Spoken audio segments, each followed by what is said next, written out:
আসসালামু আলাইকুম, কেমন আছো বন্ধুরা? আশা করছি সবাই ভালো আছো। দেখো, এখানে আমি চাউল নিয়েছি, খিচুড়ি রান্না করব। চাউলটা ভালো করে পরিষ্কার করে নিয়ে এসে তোমাদের দেখাই। আমি পরিষ্কার করে ধুয়ে নিয়ে এসেছি।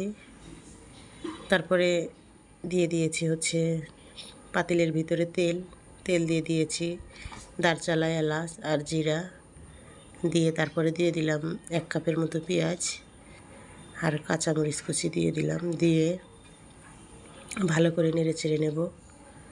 হালকা কালার হয়ে আসলে, হালকা হালকা গোল্ডেন হবে, তখন হচ্ছে আমি মশলা দিয়ে দেব।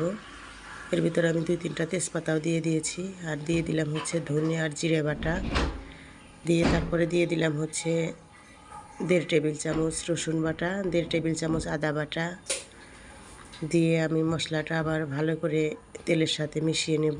ভালো করে কষাতে হবে যাতে মশলার কাঁচা গন্ধটা না থাকে।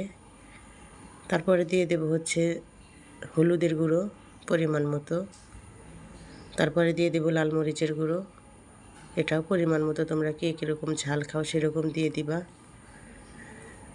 তারপরে দিয়ে দেব হচ্ছে একটু পানি। আমি মশলাটা তেলের সাথে কষিয়ে নিয়েছি, কষিয়ে নিয়ে তারপরে দিয়ে দিলাম পানি দিয়ে আবারও আমি মশলাটা কষিয়ে নেব। এরপরে দিয়ে দিলাম পরিমাণ মতো লবণ। মশলাটা যত ভালো কষাইবা খিচুড়িটা খেতে অনেক মজা হবে। এবার দিয়ে দেবো হচ্ছে আমি মাংসর মশলা, রাঁধুনি মাংসর মশলা, গরুর মাংসের মশলা দিয়েছি আমি। এই মশলা দিয়ে খিচুড়ি রান্না করলে অনেক মজা হয় খেতে।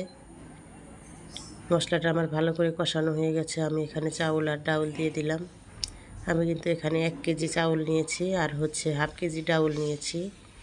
নিয়ে আমি ভালো করে মশলার সাথে আমি চাউলটা ভেজে নেব। চাউলটা ভালো করে ভাজতে হবে, তাহলে ভালো হবে খিচুড়িটা। ভালো করে নেড়ে চেড়ে নেব। আমি ওদিকে চুলায় পানি গরম দিয়ে দিয়েছি। গরম পানি দিয়ে রান্না করলে ভালো হয়, সেজন্য আমি পানিটা গরম দিয়ে দিয়েছি। এই দেখো, পানি গরম করে নিয়েছি। যতটুক চাল তার চেয়ে ডবল পানি দিতে হবে।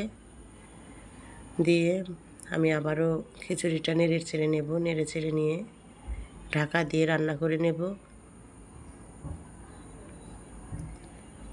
এরকম করে খিচুড়ি রান্না করে খেয়ে দেখবা, অনেক মজা লাগে খিচুড়িটা। এই দেখো, আমার খিচুড়ি বলক এসে গেছে, প্রায় হয়ে গেছে খিচুড়ি,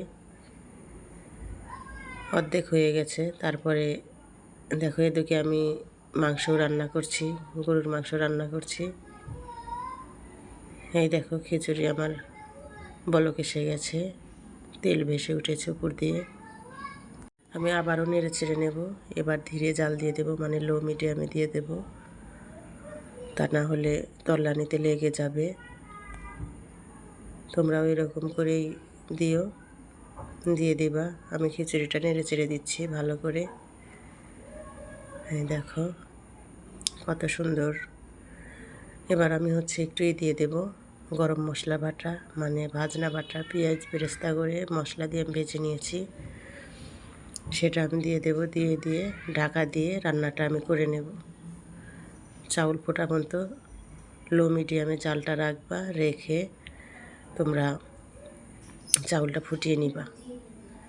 আর আমার ভিডিওটা যদি ভালো লাগে অবশ্যই লাইক, কমেন্ট আর শেয়ার, সাবস্ক্রাইব করে দিবা। তোমরা যদি ভিডিওতে লাইক, কমেন্ট, শেয়ার, সাবস্ক্রাইব করো, ভিডিও বানাতে অনেক ভালো লাগে।